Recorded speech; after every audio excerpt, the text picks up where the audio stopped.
नमस्कार दोस्तों, मैं देवराम ठाकरे पटेल आपका गोल्डमैन एस्ट्रोलॉजी में स्वागत करता हूँ।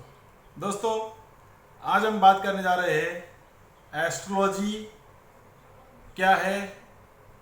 एस्ट्रोलॉजी का मानवीय जीवन में कितना महत्व है, कितना इम्पोर्टेंस है।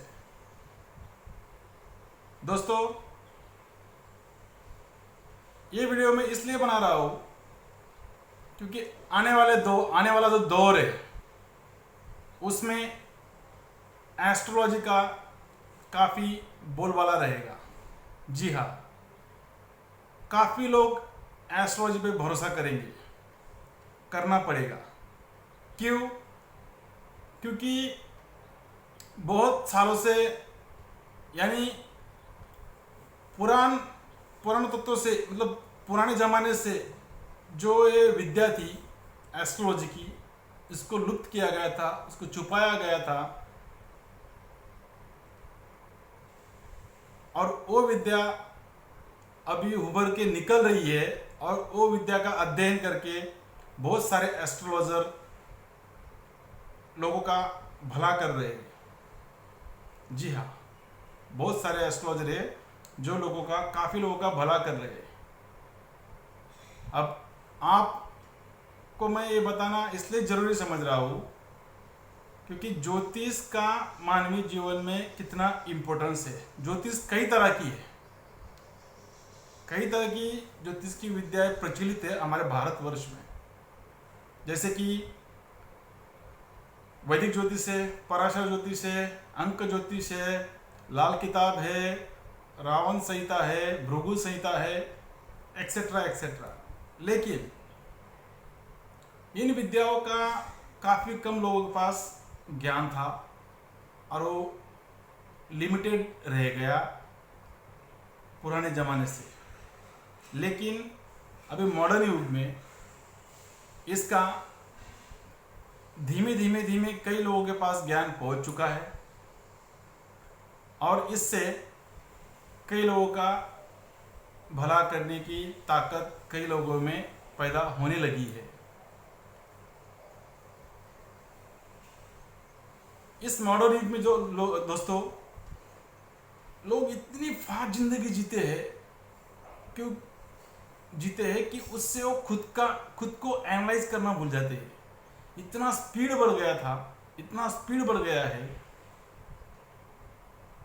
खुद को समझने के लिए लोगों के पास टाइम नहीं है और इसी की वजह से जिंदगी बिखर जाती है।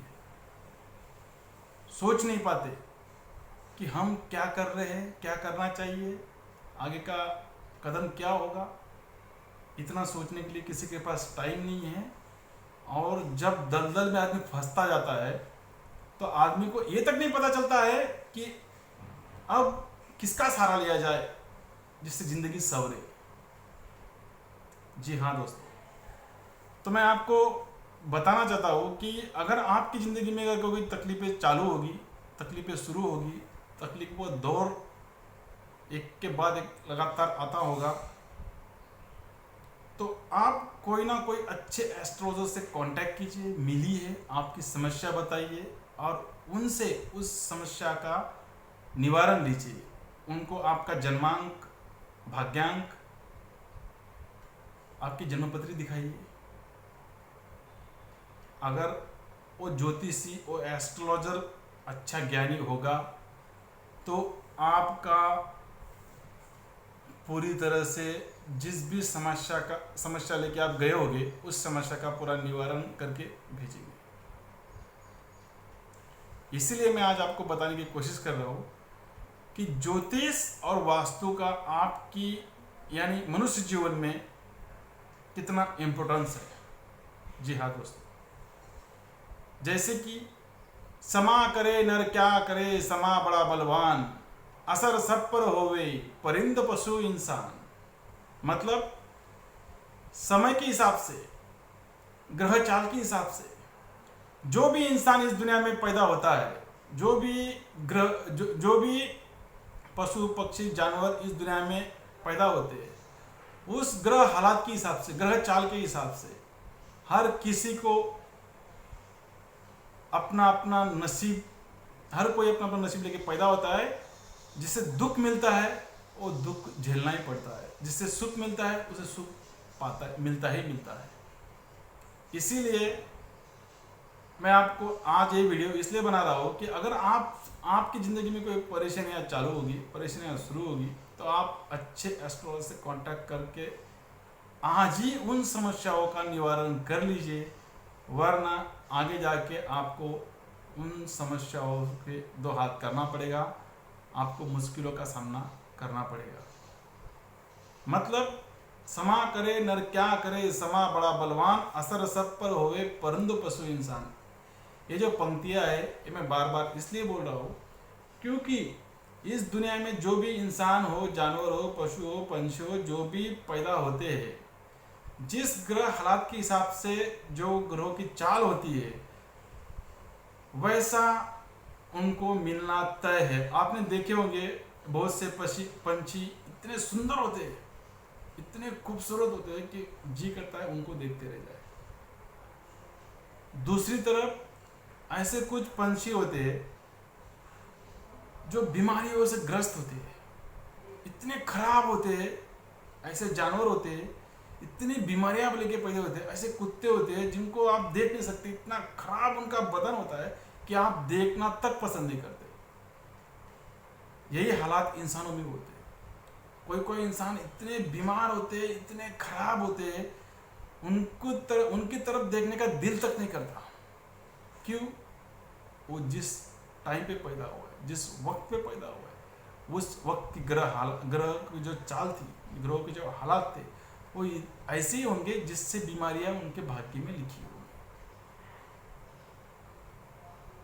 जिन व्यक्तियों के जिन व्यक्तियों को अपने भाग्य में अच्छा लिखा रहता है वो तो मिलता ही मिलता है। लेकिन ऐसा नहीं है कि सबके भाग्य में सुखी सुख होता है, ऐसा कभी नहीं हो सकता। अगर आपका सुख का दौर चालू है तो आने वाला दौर आपका दुख का भी हो सकता है। इसीलिए आप दुख आने से पहले ही सुख में ही दुख का निवारण कर ले तो मतलब नहीं आपकी जिंदगी में दुख आके खड़ा हो जाए। अब आप ये कहो, क्योंकि जब अच्छा टाइम चालू रहता है, जब सुख समृद्धि हर कुछ मिलती जाती है, तो इंसान को ये लगता है कि अब मुझे किसी की ज़रूरत नहीं है, मुझे किसी एस्ट्रोलॉजर की ज़रूरत नहीं है, मुझे किसी से मिलना ज़रूरी नहीं है। लेकिन दोस्तों आपको पता नहीं होगा, ऐसे कई महारथी है जो खुद का बड़ा बड़ा एम्पायर खड़ा किया है और देखते ही देखते रातों में एम्पायर गिर चुका है, उनकी इज्जत मिट्टी में मिल चुकी है। नाम ले सकता था, नाम नहीं लूँगा। आप सब जानकार है, सब लोगों के पास मीडिया है, सब लोग न्यूज़ देखते हैं, सभी को पता चलता है कौन सा आदमी कितना ऊंचा था और हालात देखते कैसे गिर गया।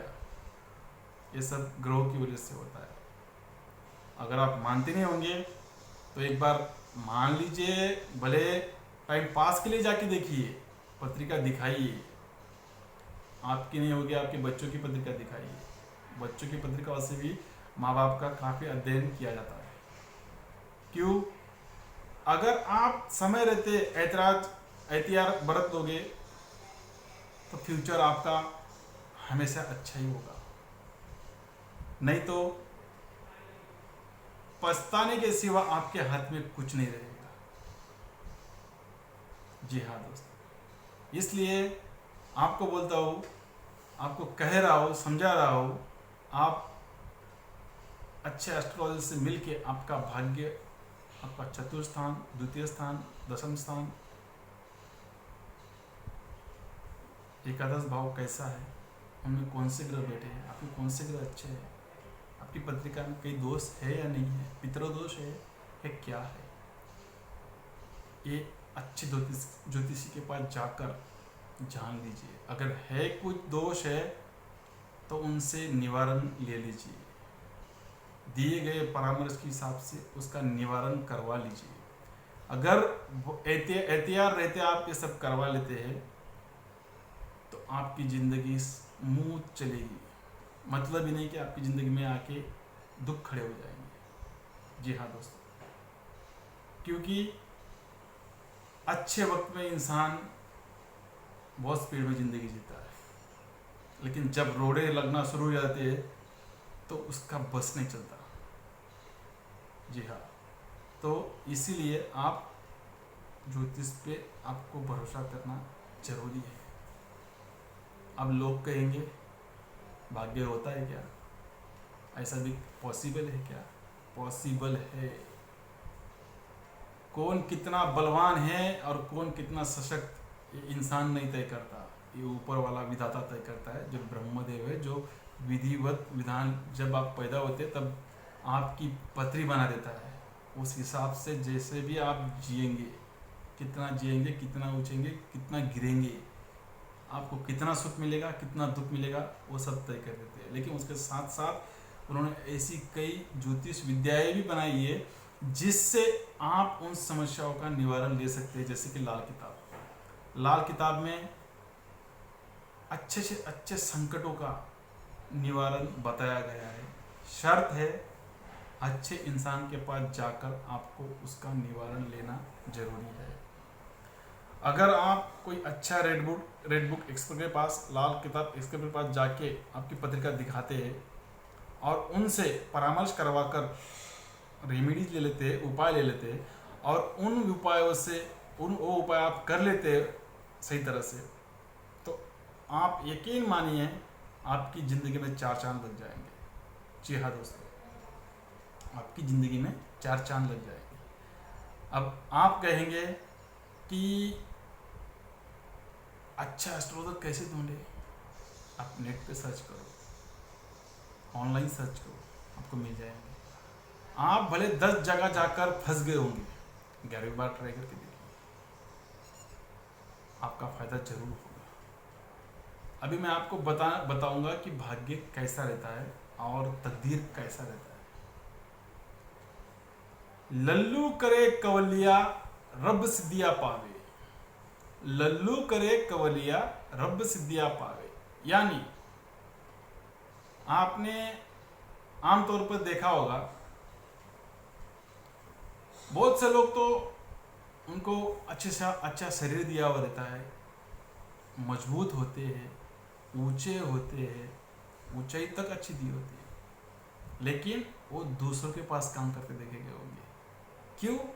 क्योंकि उनका बुध कमजोर होगा, उनका बुध उनके जन्मांक में, उनके भाग्यांक में, उनके जन्म पत्रिका में कहीं ना कहीं कमजोर बैठा होगा, जो उनको व्यापार की या अच्छी शिक्षा की या अच्छी पढ़ाई की बुद्धि नहीं देता होगा। उनका गुरु कहीं ना कहीं खराब होगा, उनका राहु कहीं ना कहीं कमजोर होगा, इसलिए उनको सोच नहीं पैदा होती कि चले हम कहीं ना कहीं व्यापार कर लेते हैं, कुछ ना कुछ अलग करेंगे।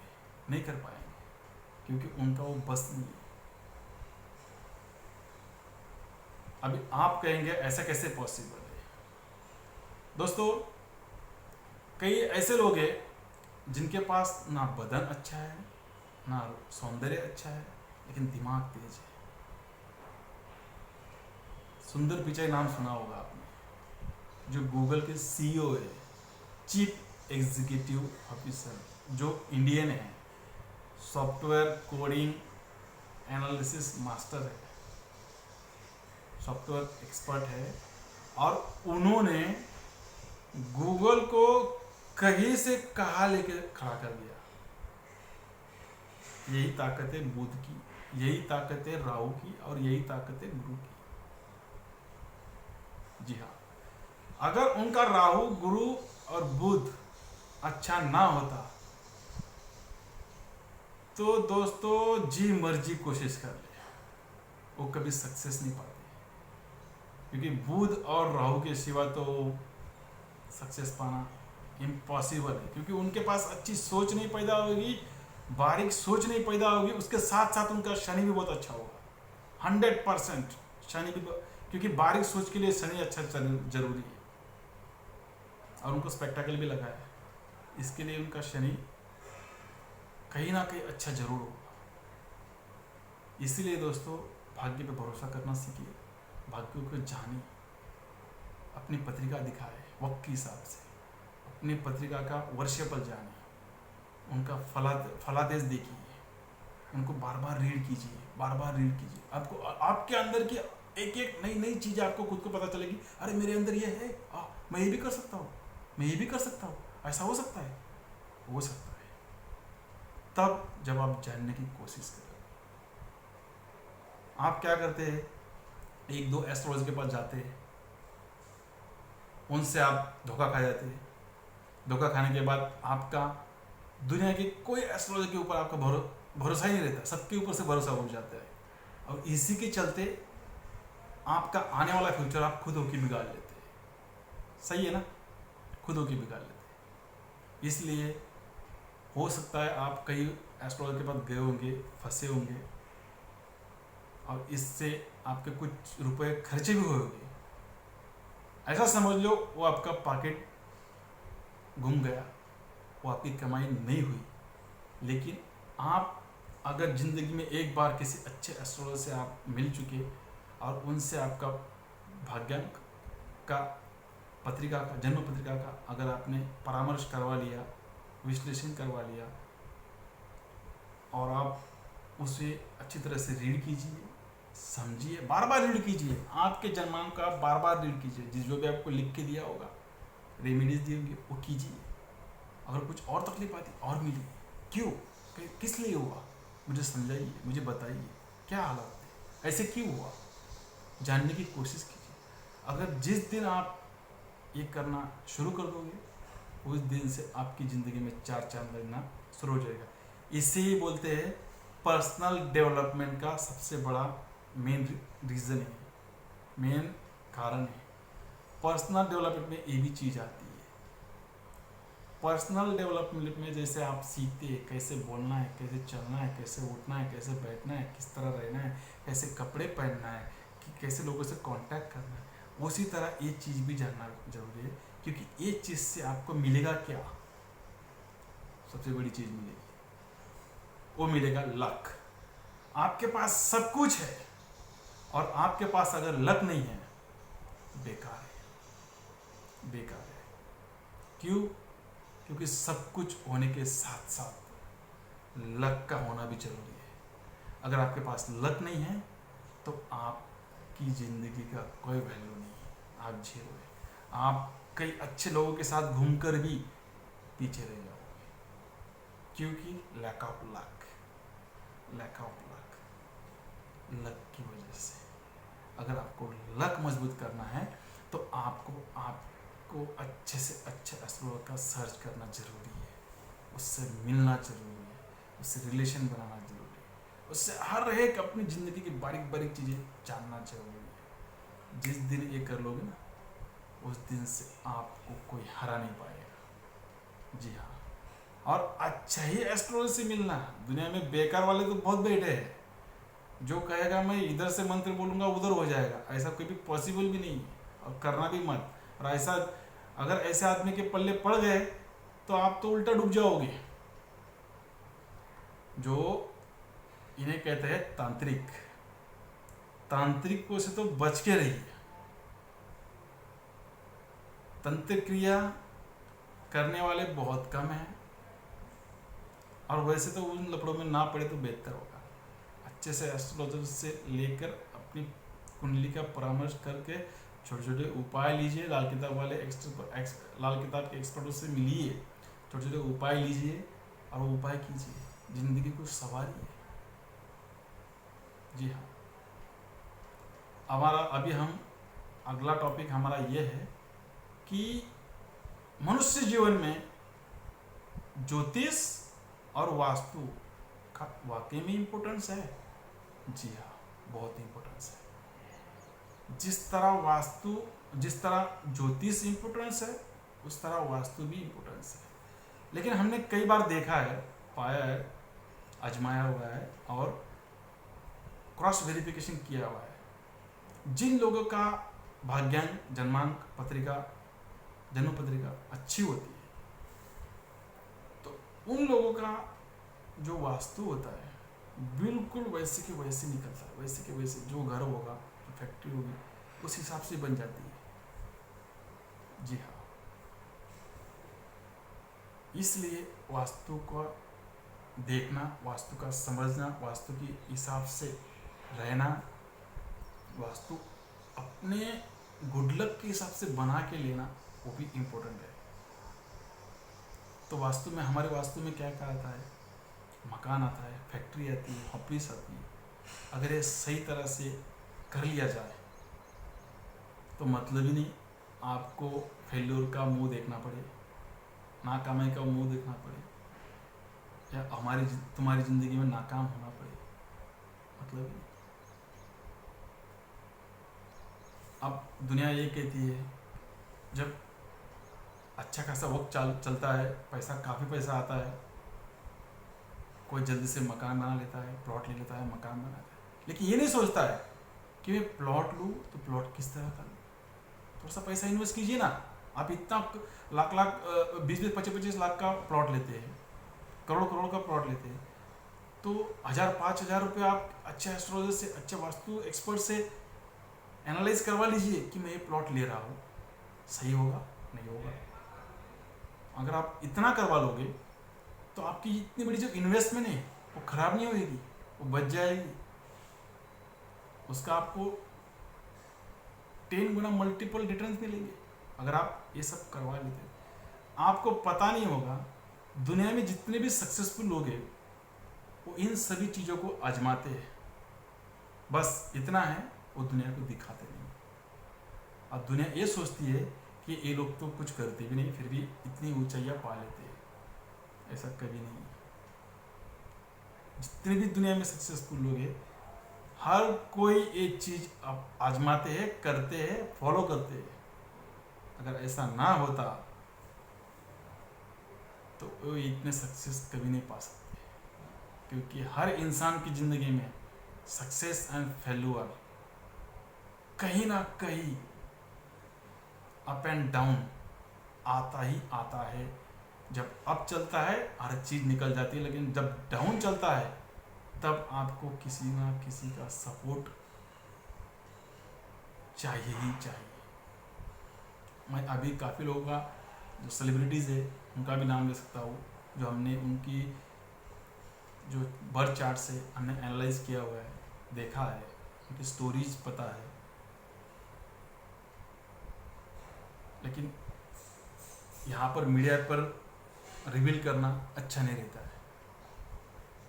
इसलिए कहते हैं कि वास्तु का भी बहुत महत्व है।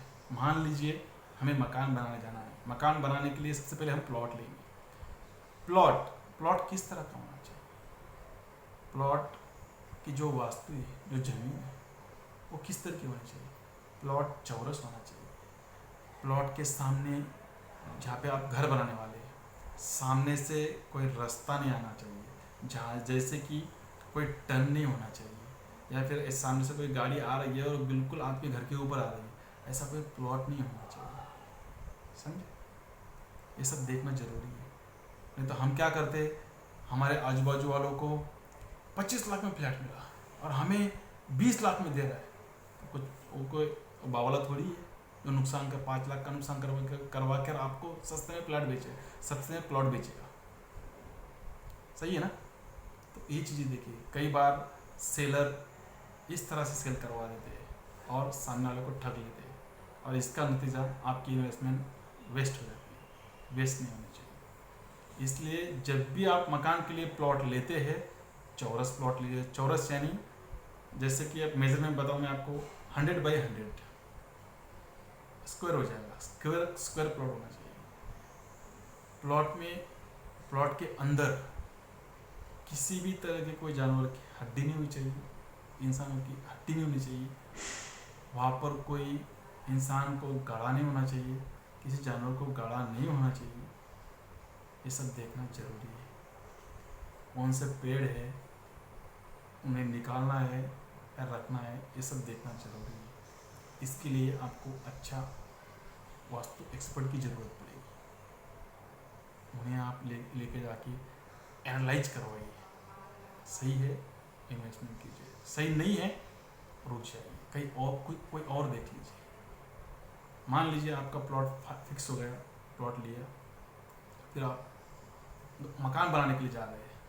तो मकान बनाना है तो सबसे पहले आपको अच्छा आर्किटेक्ट की ज़रूरत पड़ेगी। आर्किटेक्ट वही फाइनल कीजिए जिससे एस्ट्रोलॉजी के हिसाब से जो वास्तु एक्सपर्ट का यानी वास्तु का ज्ञान होना चाहिए, वैसे ही आर्किटेक्ट के पास जाइए जो इन सभी चीज़ों को एनालाइज करके जानता हो, समझता हो। उसके बाद उससे कॉन्ट्रैक्ट दीजिए और उस हिसाब से बनवा लीजिए। अब हो गया ही, अब मान लीजिए आपका तय हो गया मकान बनाना है, तो मकान में किचन कहाँ होना चाहिए, मंदिर कहाँ होना चाहिए, वॉशरूम कहाँ होना चाहिए, मास्टर बेडरूम कहाँ होना चाहिए, लिविंग रूम कहाँ होनी चाहिए, आपका एंट्रेंस कहाँ से होएगा, मेन डोर कहाँ रहेगा, ग्रिल चाहिए नहीं चाहिए, मकान के आसपास कौन सी फैसिलिटीज़ बनानी है, पानी की टंकी कहाँ होनी चाहिए, टॉयलेट कहाँ होना चाहिए, कौन सा कलर सिलेक्ट करने वाले, ये सब चीज़ें आपको समझनी पड़ेगी। अब आप कहेंगे काम करें या ये चीज़ें करें। देखिए, आप जिंदगी की हाड़ कमाई मकान में लगा देते हैं, जिंदगी भर खून का पानी करके जो आप पैसा कमाकर मकान बनाते हैं, तो इतना करना जरूरी है जिससे आने वाले फ्यूचर में आपको खुशियाँ ही खुशियाँ मिले, आनंद ही आनंद प्रदान। इसलिए ये सब बताने की कोशिश कर रहा हूँ। तो चलिए हम जानते हैं कि मकान में किचन कहाँ होना चाहिए। दोस्तों, किचन हमेशा आग्नेय दिशा यानी ईस्ट साउथ कोने में ही होना चाहिए। वहाँ पे किचन होना चाहिए। और किचन का जो शंक है यानी बेसिन, वॉश बेसिन, वो हमेशा लेफ्ट साइड में यानी ईशान कोण में ही आना चाहिए, तभी वो किचन सही रहेगा। भले उसके बाद में आपका डोर हो तो भी चलेगा, नहीं डोर हो तो भी चलेगा, कोई दिक्कत नहीं। लेकिन ये जो पानी का सिंक है वो आग्नेय कोण में नहीं जाना चाहिए, उससे वास्तु खराब हो जाएगी। ठीक है। और जब भी कोई गृहिणी उस घर की औरत खाना बनाए तो उसका मुंह सूरज की तरफ होना चाहिए, सूरज की तरफ यानी इस दिशा की ओर। तो उससे उस किचन में जो औरत खाना बनाएगी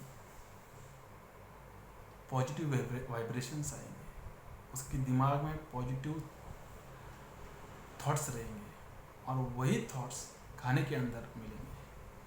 और इसके चलते वो जो खाना बनेगा, जो परिवार वाले खाना खाएंगे, उनके अंदर भी पॉजिटिव वाइब्रेशंस क्रिएट होंगे। और इससे हर किसी का हेल्थ अच्छा रहेगा, हर किसी की वेल्थ अच्छी रहेगी, हर किसी का नॉलेज अच्छा रहेगा, हर उनकी बुद्धि स्थिर रहेगी, चंचलता कम हो जाएगी। ये सब चीज़ें किचन की वजह से होती है और हम इसे अनदेखा कर देते हैं। अनदेखा नहीं होना चाहिए, इन्हें टालना नहीं चाहिए, बहुत इम्पोर्टेंस है। इसीलिए किचन हमेशा ईस्ट साउथ कोना में ही होना चाहिए। ठीक है। किचन में अगर आपको और डेकोरेटिव करना है तो आप फर्नीचर करवा लीजिए, क्योंकि आजकल फैशन का ज़माना है, फर्नीचर का ज़माना है। करोड़ों करोड़ का किचन बनाते हैं लोग। आपके पास जितना बजट होगा उतना आप किचन बनाइए, है कि नहीं। उसके बाद सबसे इम्पोर्टेंट सीढ़ियाँ। ध्यान रखना दोस्तों, मेरी चीज़ आज सुन लेना, आज भी यही कहूँगा, कल भी यही कहूँगा। अगर गलती से भी सीढ़ियाँ तुम्हारे ईशान कोण में आ गई, देखना, अगर सीढ़ियाँ गलती से भी ईशान कोण में आ गई तो आपके भाग्य में रुकावटें शुरू हो जाएगी। आपके भाग्य में रुकावटें अपने आप शुरू हो जाएगी। क्यों?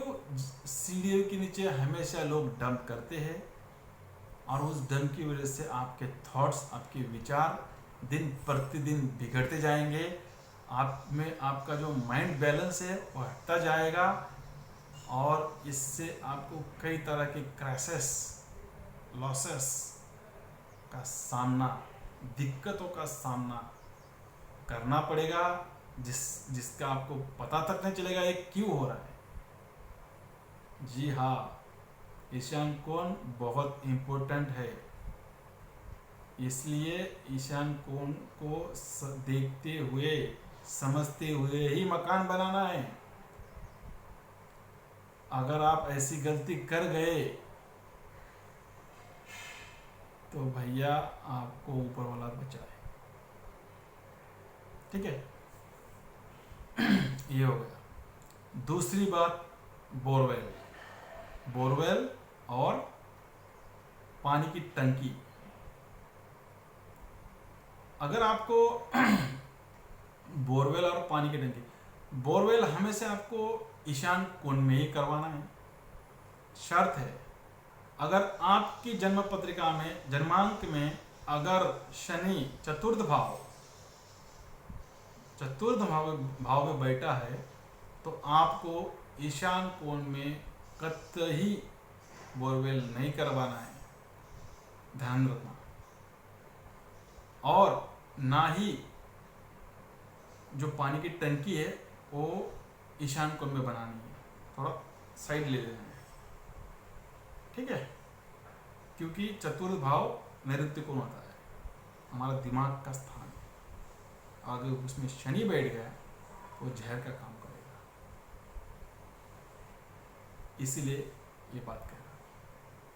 तो बोरवेल आपका ईशान कोण में आ गया, टंकी आपकी ईशान कोण में आ गई, नीचे अंडरग्राउंड वाली। दूसरी वाली टंकी जो घर के ऊपर रखते हैं वो हमेशा नैऋत्य कोण में ऊपर होनी चाहिए, या नैऋत्य कोण में रखा, जैसे भी आपका टेरेस होगा वहाँ पे रखा तो भी चलेगा, लेकिन टंकी हमेशा नैऋत्य कोण में ही रखते हैं घर के। ठीक है। दूसरा, टॉयलेट सबसे इम्पोर्टेंट चीज़ है। जिस घर का टॉयलेट गलत है, जिस घर का टॉयलेट बिगड़ा हुआ है, जिस घर का टॉयलेट खराब है, जिस घर का टॉयलेट से बदबू आती है, जिस घर के टॉयलेट की जो नाली है चौकअप हो जाती है, आप ये बात नोटिस कर लेना, ऐसे घरों में बीमारियां ही बीमारियां होगी। ऐसे घर का हर कोई सदस्य बीमार चलता होगा, ऐसे घर का हर कोई सदस्य दिन प्रतिदिन गोलियां खाता होगा। जी हाँ दोस्तों, क्यों? क्योंकि टॉयलेट राहु होता है, टॉयलेट हमारी सोच होता है, अचानक आने वाली अच्छी सोच होता है। ऐसे इंसानों का मानसिक संतुलन हमेशा बिगड़ा होगा, उस घर का हर कोई इंसान चिड़चिड़ा होगा, उस घर के हर कोई इंसान के अंदर चिड़चिड़ापन होगा। जी हाँ, इसलिए सबसे पहले टॉयलेट पूरी तरह क्लीन रखना जरूरी है। अगर आपने टॉयलेट क्लीन रखा तो उसी टाइम टॉयलेट में बदबू नहीं आई तो उसी तुरंत ही आपकी सोच में ठंडक पैदा होने चल जाएगी। दूसरी बात, टॉयलेट किस दिशा में है ये इंपॉर्टेंट है। अगर टॉयलेट गलती से भी ईशान में चला गया या फिर नैऋत्य में चला गया तो भैया आपकी सेविंग ना के बराबर है। भले आपके पास कितना भी पैसा आता हो, रोज का लाखों भी आए, तो भी आप बचा नहीं पाओगे, गारंटी है, बचा ही नहीं पाओगे। क्योंकि आपकी जो सेविंग की जगह है वहाँ पे आपने गंदगी बैठा दी, तो वहाँ पे माँ लक्ष्मी कैसे रुकेगी? रुक ही नहीं पाएगी, पॉसिबल ही नहीं है। इसीलिए आपको जो आपका घर का टॉयलेट है, मकान का टॉयलेट है, मकान का क्या फैक्ट्री का भी हो, तो भी वो गलती से भी ईशान और नैऋत्य में बनने नहीं देना है। जी हाँ, तो टॉयलेट कहाँ पे बना है मकान का, उसकी 2 या 3 ही जगह है, खास देखा जाए तो 2 ही जगह है। एक है वेस्ट साइड में, सेंटर में, मतलब जो भी आपका प्लॉट का वेस्ट रहेगा उसका सेंटर लीजिए, मतलब नॉर्थ एंड साउथ से जो बीच में सेंटर आएगा वेस्ट का, उसमें दूसरा फिर नॉर्थ में आप कहीं भी रख सकते हैं। नॉर्थ का यानी ईस्ट और वेस्ट का जो सेंटर रहेगा, ईस्ट और वेस्ट के बीच में जो नॉर्थ है उसका जो सेंटर रहेगा, वहाँ पे सबसे बेस्ट रहेगा। वहाँ पे अगर आपका टॉयलेट रहता है तो सबसे अच्छा रहेगा, और इससे आपके घर के अंदर जो वाइब्रेशंस रहेगी वो अच्छी रहेगी, नेगेटिव एनर्जी का जो स्तर है कम रहेगा, वही नहीं। शर्त यही रहता है, अगर आपका वास्तु के हिसाब से भी टॉयलेट बनाया है, आप उसको कितना साफ सुथरा रखते हैं, कितना अच्छा रखते हैं। लोग काफ़ी पैसा कमाते हैं, कितने तो ये पैसे ऐसे बेकार में उड़ा देते हैं, लेकिन क्लीन करने में पता नहीं उनको क्या दिक्कत आती है। आज वही लोग सक्सेस है जिनका टॉयलेट साफ सुथरा है, जिनका टॉयलेट क्लीन है। सिंपल है दोस्तों, जो टॉयलेट को साफ सुथरा क्लीन रखेगा उतना ही उनका दिमाग साफ सुथरा क्लीन रहेगा। बस यही चीज़ इसके पीछे का लॉजिक है। तो फिर आप सोचो, आपको आपका टॉयलेट खराब रखना है या फिर गंदा रखना है? आपके घर में बीमारियां बुलानी है या भगानी है?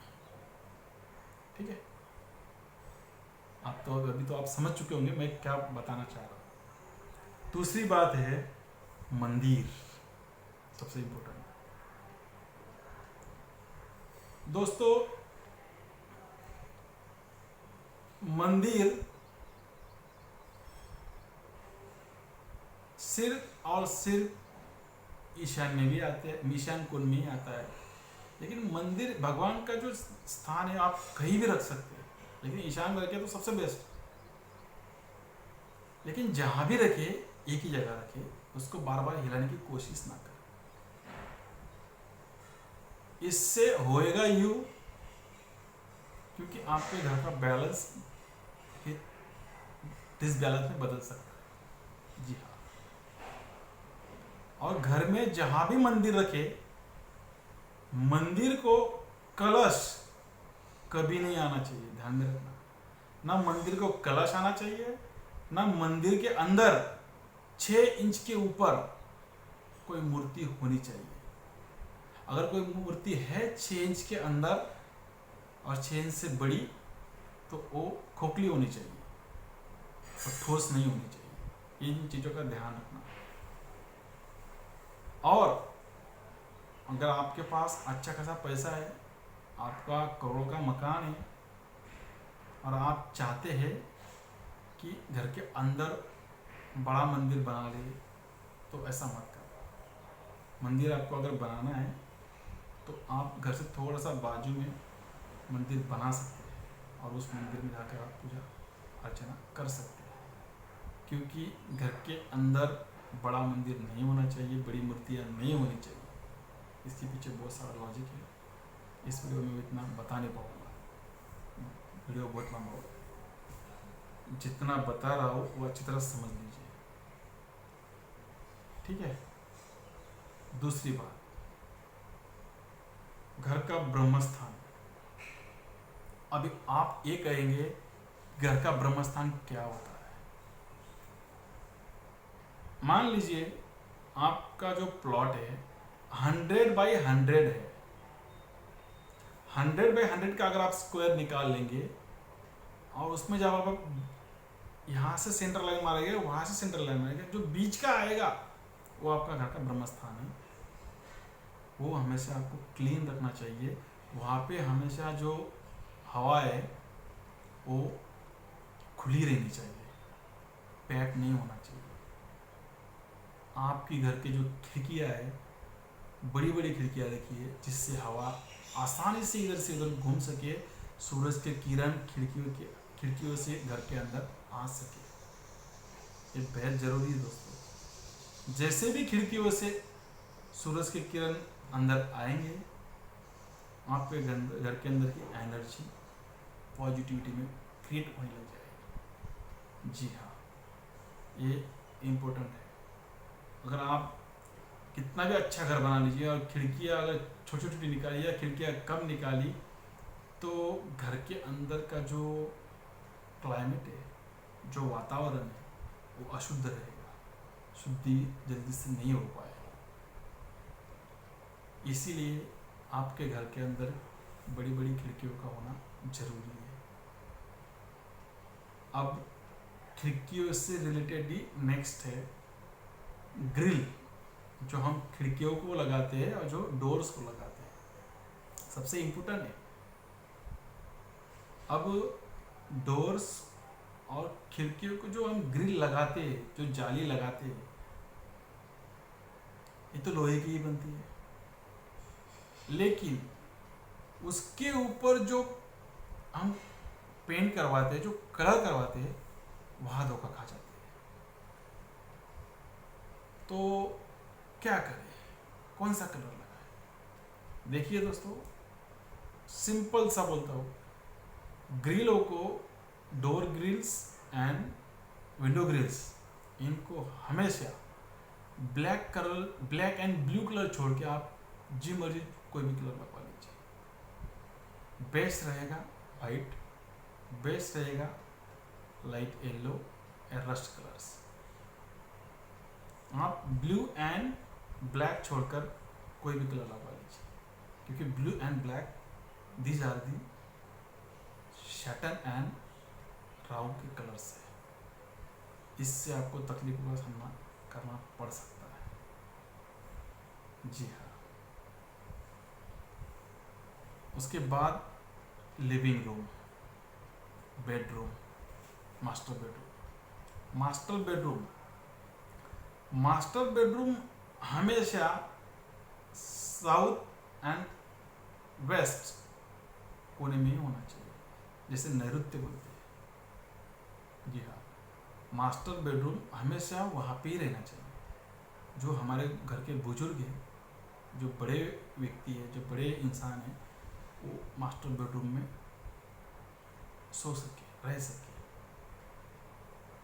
इससे हमारी वास्तु मजबूत रहती है, हमारे जो घर की जो वास्तु है शुद्ध रहती है, रिस्पेक्टफुल रहती है। ऐसे इंसानों को समाज में मान प्रतिष्ठा मिलता है और तरक्की पाते हैं, और ऐसे इंसान का घर पे हुक्म चलता है और उनका हुक्म माना जाता है। जी हाँ। नेक्स्ट है तिजोरी, तिजारत, धन दौलत कहाँ छुपाए, कहाँ रखे, है क्या नहीं? सबसे इम्पोर्टेंट चीज़ है आपका जो हार्ड मनी है, जो खून का पसीना कर कर आप पैसा कमा कर लाते हैं, वो घर में कहाँ रखोगे, कहाँ रखोगे? घर में अगर आपको तिजोरी रखना है, अगर आपके पास ऑप्शन है तो ठीक है, तो मैं आपको दो ऑप्शन दे देता हूँ। एक है साउथ की ओर रख सकते हैं आप, मतलब साउथ की ओर रखकर नॉर्थ की तरफ उसका डोर ओपन हो, ऐसा भी आप रख सकते हैं। सबसे बेस्ट नैऋत्य कोण में आपका तिजोरी रहनी चाहिए, आपका कपाट रहना चाहिए, आपका वार्डरोब रहना चाहिए, जहाँ पे आप पैसा रखते हैं। अगर आप इन दो तरीकों से अगर आप आपकी तिजोरी का स्थान फिक्स करते हैं, तो इससे आपकी कमाई में दिन दुगनी रात चौगुनी तरक्की कर सकते हैं। ये बहुत इंपॉर्टेंट चीज़ है दोस्तों। ये मैं अभी एक ही वीडियो के अंदर सब बता दे रहा हूँ। क्यों? क्योंकि अगर कोई जानना चाहे तो उसके लिए अलग अलग वीडियो देखने से बेहतर है एक ही वीडियो में सब चीज़ सब ज्ञान मिल जाए। ऐसा ना हो कि आपको बोर लगता हो आपकी मर्जी, लेकिन जितना भी देखोगे, जितना भी समझोगे, आपके लिए बता रहा हूँ, मुझे तो क्या, मैं मेरा कर लूँगा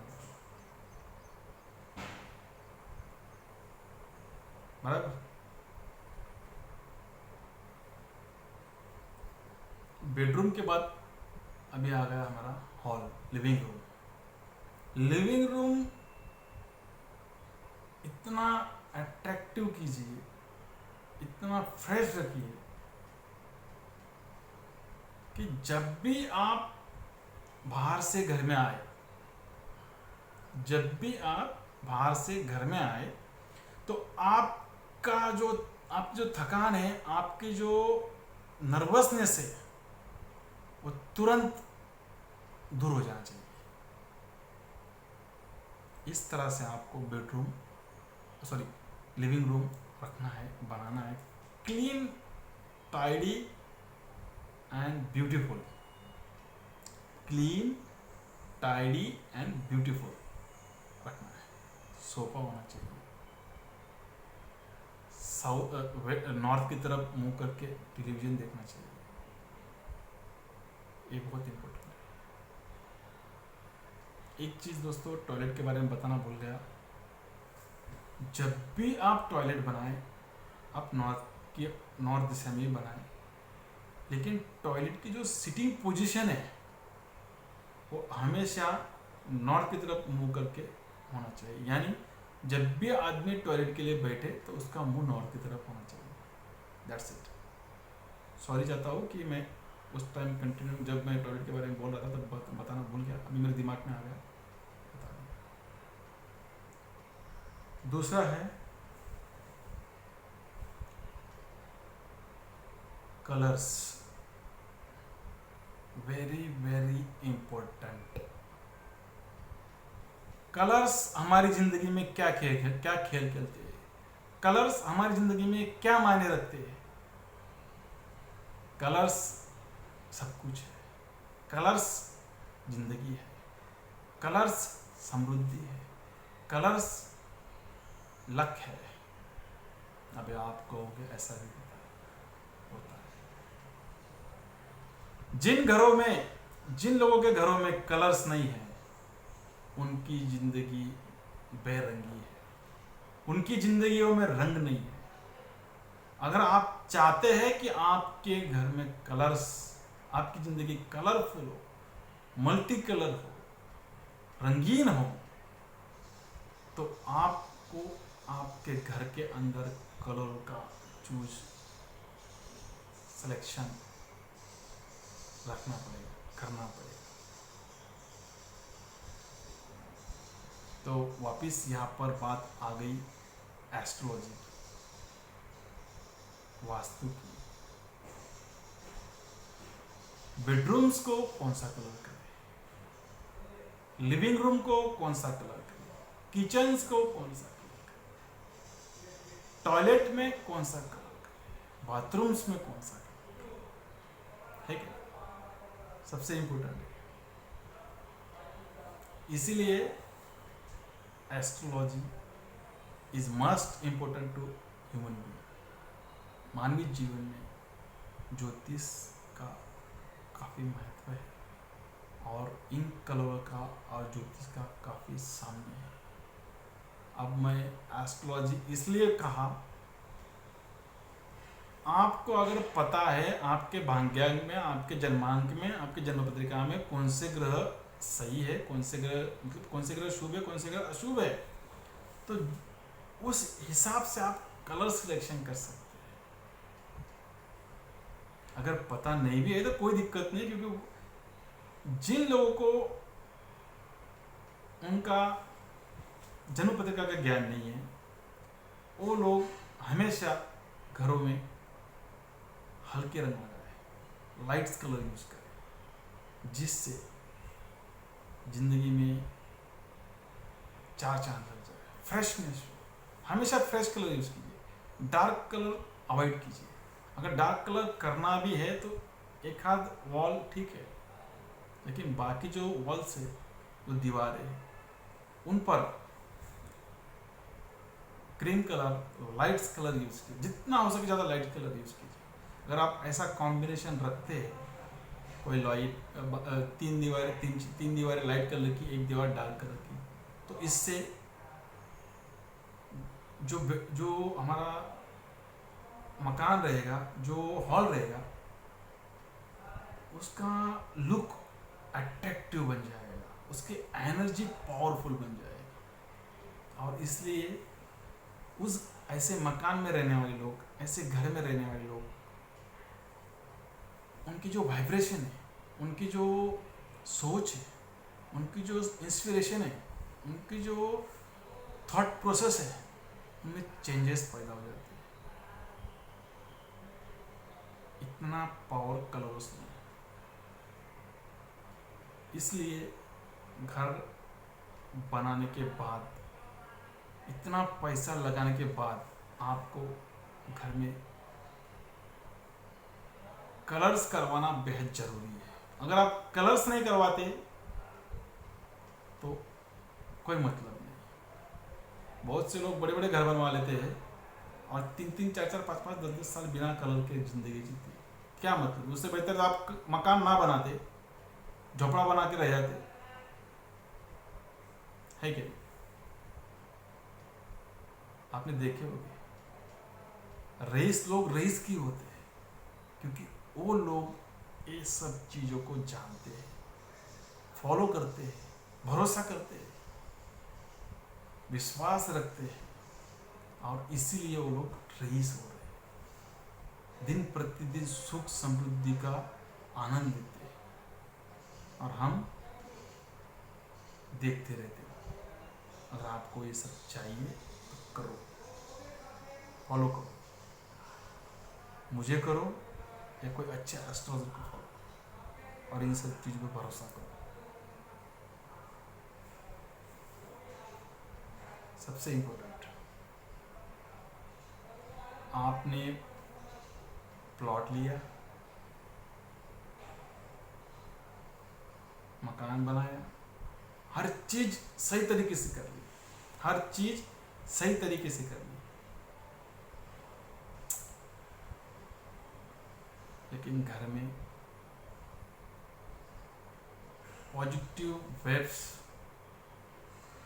पॉजिटिव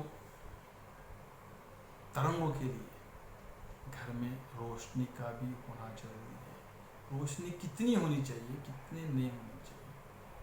दोस्तों, अगर आप चाहते हैं कि आप नया मकान बनाने के बाद हमेशा खुशहाल ज़िंदगी जिए, हमेशा भरपूर पैसा आए, ज़िंदगी में आनंद ही आनंद हो, सुख समृद्धि मिले, तो आपके मकान के अंदर एक अंधेरी कोठरी जरूर बनाना। एक अंधेरी कोठरी जरूर रखना, मतलब कोठी के अंदर, मकान के अंदर एक ऐसा रूम होगा जहाँ पे थोड़ा बहुत अंधेरा होना जरूरी है। अगर ऐसा नहीं है तो आप मेरे से लिख के ले लीजिए, आप कितना भी पैसा कमा के लेके जाइए, घर पे बरकत नहीं कर पाओगे, बरकत नहीं कर पाओगे। वो पैसा आएगा जरूर, लेकिन आने से पहले जाने के रास्ते तैयार कर देगा। जी हाँ, आने से पहले जाने के रास्ते तैयार कर देगा। इसलिए घर में ऐसी एक जगह अवश्य रखना जहाँ पे अंधेरा हो। ऐसा अगर आप करते हैं तो आप अपनी ज़िंदगी में जो आपने सोचा होगा, सपनों का महल, सपनों की दुनिया बनाने में सफल हो जाओगे, और आपकी ज़िंदगी वाकई में आनंद उठाएगी। अब हमने क्या क्या देखा? प्लॉट लिया, मकान बनवाया, किचन देखा, बेडरूम देखा, हॉल देखा, टॉयलेट देखा, ग्रिल्स देखे, बराबर। सबसे इम्पोर्टेंट चीज main door. Main door main door किस दिशा में होना चाहिए? मेन डोर या तो इसकी ओर होना चाहिए, ईस्ट। अगर ईस्ट में as per the plot possible नहीं है तो डोर वेस्ट यानी वायव्य दिशा में होना चाहिए, या फिर वायु के बाजू में नॉर्थ साइड यानी उत्तर दिशा में होगा तो भी चलेगा। लेकिन साउथ में गलती से भी ना हो। साउथ में तभी रखना जब आपने पत्रिका देखी है और आपका मंगल कौन सी पोजीशन में है जिससे आपको साउथ में डोर रखना चल सकता है। अगर ऐसा है तो आप साउथ में डोर रख सकते हैं। अब मैं आपको सिम्टम दे देता हूँ। जो भी आदमी काला है और उसकी आंखें हल्की पीली है, जो भी आदमी काला है और उसकी आंखें हल्की पीली है, ऐसा इंसान अगर साउथ की तरफ मुंह करके मकान बना लेता है तो दिन प्रतिदिन आगे बढ़ते चला जाता है। जी हाँ, क्योंकि ऐसे इंसान का मंगल कहीं ना कहीं फर्स्ट हाउस में होगा, कहीं ना कहीं अच्छी पोजीशन में होगा, इसलिए वो पॉसिबल होता है। और मेन डोर हमेशा बड़ा बनाना है, थोड़ा कम से कम 4 फुट का होना जरूरी है। और उसके जो चौरस है, उसके जो डोर की जो चारों दिशाओं के जो लकड़ा है वो बड़ा होना चाहिए। और जो उसका उम्बरठा होता है वो कम से कम इतना बड़ा होना चाहिए जिसको आधा फुट पौना फुट का हो। जितना बड़ा उम्बरठा उतना अच्छा तुम्हारा तकदीर, उतना अच्छा तुम्हारा मकान का वास्तु, सब वहीं पे डिपेंड करता है। क्योंकि एक उम्बरठा तुम्हारी सारी समृद्धि वापस दिला सकता है। जी हाँ, और यही उम्बरठा आगे जाकर आपकी आने वाली पीढ़ी को काम भी आ सकता है, क्योंकि वो शुक्र होता है और शुक्र धन दौलत समृद्धि दिलाने में सक्षम होता है। जी हाँ दोस्तों, अब दोस्तों हमने प्लॉट ले लिया, मकान बनवा लिया, अच्छे एस्ट्रोलॉजर की जानकारी से, अच्छे वास्तु एक्सपर्ट की जानकारी से। अब आगे की चीज़ें क्या है? अभी आगे मकान के आसपास तो आपकी ज़मीन पड़ी हुई है, तो उधर क्या करें क्या ना करें, ये भी इम्पोर्टेंट है। आपने हर चीज़ सही कर ली और मान लो आपने मकान के आसपास ही कांटेदार पौधे लगा लिए, कांटेदार पेड़ लगा लिए, तो दोस्तों सब कुछ अच्छा तो जरूर चलेगा, लेकिन उसके साथ साथ तकलीफों का सामना भी करना पड़ेगा। क्यों? अगर आपके मकान के इर्द गिर्द आसपास अगर कांटेदार पौधे हैं, यानी मान लीजिए बेर का पौधा है, बबल का पौधा है, बबल का पेड़ है, बेर का पेड़ है, तो इससे होएगा यूँ कि आपकी ज़िंदगी में कांटों का चुभना, कांटों का लगना चलता ही रहेगा। जब तक आप वो पेड़ आपके मकान के आसपास से हटा नहीं देते, तब तक इन समस्याओं का समाधान होएगा ही नहीं। इसीलिए घर के आजू बाजू में कभी भी कांटेदार पेड़ नहीं होने चाहिए, खास करके जो भी हो, लेकिन नाम ले लेता हूँ मैं बबल और बेरी का पेड़। फिर बाकी दूसरे कोई भी कांटेदार हो नहीं लगाए तो भी बेहतर है। पेड़ हमेशा बारीक पत्ते वाले चिचोरे होते हैं ना, जो बारीक पत्ते वाले, वो लगाए तो सबसे बेस्ट। दुनिया कहती है कि शम्मी का पेड़ अच्छा होता है, लेकिन शम्मी का पेड़ उन लोगों के लिए अच्छा होता है जिनका शनि सही पोजीशन में होगा उनके जन्मांक में, उनके भाग्यांक में, तो ही पॉसिबल है। नहीं तो शमी का पेड़ ना लगाए तो बेहतर होगा।